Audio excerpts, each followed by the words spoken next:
ગૃહ રાજ્યમંત્રી સુરતમાં હતા તે દરમિયાન તેમણે પોલીસ પરેડ ગ્રાઉન્ડ પર યોજાયેલા નવરાત્રી મહોત્સવ દરમિયાન હાજરી આપી હતી। મંચ પરથી ગૃહ રાજ્યમંત્રી હર્ષ સંઘવીએ કહ્યું કે મેં માં અંબેના ચરણોમાં એક જ પ્રાર્થના કરી છે કે ઝડપથી જે પણ નરાધમો દ્વારા ઘટનાને અંજામ આપવામાં આવ્યો છે તેમને ઝડપથી પકડવા માટે માં અંબા શક્તિ આપે। સમગ્ર ગુજરાતના પોલીસ જવાનોનું લોહી ઉકળી ઉઠ્યું છે। માં અંબાના ચરણોમાં એક જ મનોકામના માની છે, માં ગુજરાત પોલીસને વધુમાં વધુ તાકાત આપજે। વડોદરાના ભાયલી રોડ પર ગેંગરેપની ઘટનાને લઈ રાજ્યભરની અંદર ભારે ચર્ચા ચાલી રહી છે। તો નવરાત્રી દરમિયાન બનેલી ઘટનાને કારણે લોકોમાં રોષ પણ જોવા મળી રહ્યો છે અને કાયદા વ્યવસ્થાને લઈ અનેક પ્રશ્નો પણ સર્જાઈ રહ્યા છે। તો ગુજરાતમાં નવરાત્રી દરમિયાન મહિલાઓની સુરક્ષાને લઈ હંમેશા ખૂબ પ્રશંસા થતી હોય છે। મોડી રાત સુધી પણ દીકરીઓ ઘરની બહાર એકલી ગરબા રમીને ફરી શકે તે પ્રકારનું વાતાવરણ હોય છે, પરંતુ વડોદરા ખાતે બનેલી ઘટના બાદ કાયદા વ્યવસ્થા ઉપર પ્રશ્ન સર્જાઈ ગયો છે। ત્યારે ગૃહ રાજ્યમંત્રી સુરતમાં હતા તે દરમિયાન તેમણે પોલીસ પરેડ ગ્રાઉન્ડ પર યોજાયેલ નવરાત્રી મહોત્સવ દરમિયાન હાજરી આપી હતી। મંચ પરથી ગૃહ રાજ્યમંત્રી હર્ષ સંઘવીએ કહ્યું કે મેં માં અંબાના ચરણમાં એક જ પ્રાર્થના કરી છે કે ઝડપથી જે કંઈ પણ નરાધમ દ્વારા ઘટનાને અંજામ આપવામાં આવ્યો છે તેને ઝડપથી પકડવામાં માં અંબા શક્તિ આપે। સમગ્ર ગુજરાતના પોલીસ જવાનોનું લોહી ઉકળી ઉઠ્યું છે। તો માં અંબાના ચરણોમાં એક જ મનોકામના માની છે, માં ગુજરાત પોલીસને વધુમાં વધુ તાકાત આપજે। તો દીકરીઓ પર ખરાબ નજર કોઈ નહીં નાખે તેવું ઉદાહરણ આપવાનું વધુમાં જણાવ્યું હતું, જેમાં સંઘવીએ કહ્યું કે જે રાજ્ય પોલીસ આરોપીને શોધવા માટે સતત કામ કરી રહી છે અને માં અંબા આરોપીને ઝડપી પાડવા માટે શક્તિ આપશે। સુરત પોલીસ કમિશનરે કહ્યું કે જ્યાં સુધી આરોપી ઝડપાય નહીં ત્યાં સુધી ગુજરાતની પોલીસ ઊંઘશે નહીં ને અમે એને ગમે ત્યાંથી પણ ઝડપી પાડીને કોઈ પણ દીકરી ઉપર આ પ્રકારની નજર નહીં નાખે તેવું ઉદાહરણ સ્વરૂપ સજા કરીશું। તો બધા જ એક સાથે બે હાથ એક સાથે ઉપર કરીને માં અંબાના નારા આપણે સૌ લોકો સાથે મળીને લગાડીશું।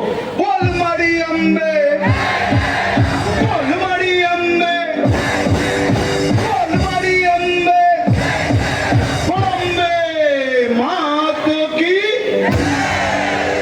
હું આજે મારા સુરત શહેરના સૌ નાગરિકો વતી सूरत शहर पुलिस परिवार ने सूरत शहर पुलिस कमिश्नर श्री एमना पत्नी અને એમની આખી સુરત શહેરની પોલીસની ટીમને શહેરના સૌ નાગરિકો વતી ખૂબ ખૂબ અભિનંદન અને આભાર માનવા આવ્યો છું।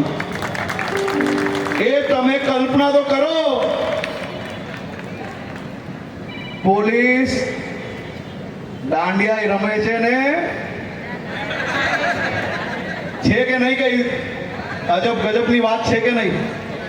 એ તમને સૌને ગરબા રમાડવા માટે રાત દિવસ એક કરીને આપણા સુરત શહેર પોલીસ પરિવારે તમારા સૌ માટે અહીંયા વ્યવસ્થાઓ કરી।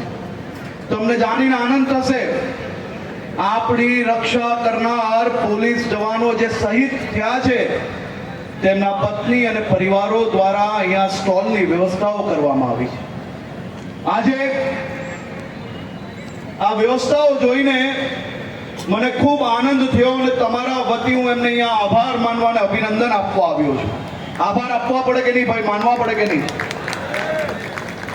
આટલા કંજૂસ સુરતીઓ આપવા પડે કે નહીં આભાર? તો હું એમને આભાર બી આપું છું અને અભિનંદન બી માનું છું। માં અંબાના નવરાત્રીના 9 દિવસ એ આપણા સૌ ગુજરાતીઓ માટે આસ્થાના સૌથી મોટા દિવસો હોય છે। માં અંબાના પરમ ભક્તો ગુજરાતના ખૂણે ખૂણે વર્ષો વર્ષથી આદિ અનાદિ કાલથી ગરબાની આપણી આ પરંપરા છે। મારી ઉંમર ને મારાથી મોટી ઉંમરના અનેક લોકો એવા હશે કે જેને વર્ષો વર્ષથી મોડી રાત વહેલી સવાર સુધી ગરબા રમ્યા હોય। ત્યારે શેરી ગરબા હતા, આજે ગરબાનો રૂપ બદલાયો છે। આ ગરબા એ આપણી સૌની આસ્થાનું સૌથી મોટું કેન્દ્ર છે। આજે માં અંબાના ચરણોમાં વંદન કરીને મારી એક ગુજરાતની દીકરી જોડે ચાલે જે પ્રકારની ઘટના બની છે, માં અંબાના ચરણોમાં વંદન કરીને માં અંબાને પ્રાર્થના કરીને। Reporter Arvind Rathod, Janadesh News, Surat.